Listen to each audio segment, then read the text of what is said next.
স্বাধীনতার রাতে আরজি করে বর্বরচিত আক্রমণ, ঘটনাকে কেন্দ্র করে নিন্দার ঝড় সর্বত্র।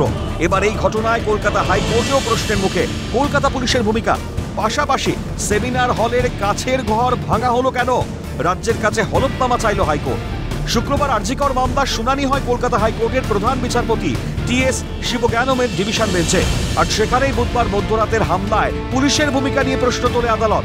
হাইকোর্টের প্রশ্ন, পুলিশ নিজেকে রক্ষা করতে পারছে না, জনতাকে ঠেকাতে পারছে না, আইন শৃঙ্খলা কিভাবে রক্ষা করবে? এদিন শুনানিতে রাজ্যের তরফে দাবি করা হয়, বুধবার রাতে হঠাৎ 1000 শতেক মানুষ হাসপাতালে ঢুকে পড়ে, ফলে তাদের নিয়ন্ত্রণ করা সম্ভব হয়নি। এরপরেই আদালত পাল্টা প্রশ্ন করে, কোথাও 100 মানুষের জমায়েত হলেও পুলিশের জানার কথা, সেখানে এত মানুষ জড়ো হলো অথচ পুলিশ জানলো না। আগে থেকে গোটা ঘটনাস্থল কেন নিরাপত্তায় মুড়ে ফেলা হলো না? আর এই মন্তব্যেই ছত্রে ছত্রে পুলিশের ভূমিকায় অসন্তোষের বিষয়টি প্রকট হয়। আদালত প্রসঙ্গে কিছু না বললেও এই বিষয়ে খানিকটা সাফাইয়ের সুর শোনা গিয়েছে কলকাতা পুলিশ কমিশনারের মুখে। তিনি বলেন, একসঙ্গে বহু মানুষ সেখানে চলে আসায় পুলিশের যাবতীয় প্রতিরোধ ভেঙে পড়ে।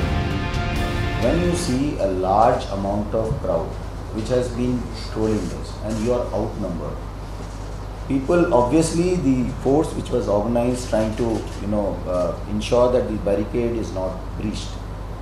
Once the barricade breach happened, now the response to of this event, since we do not have, they have been over.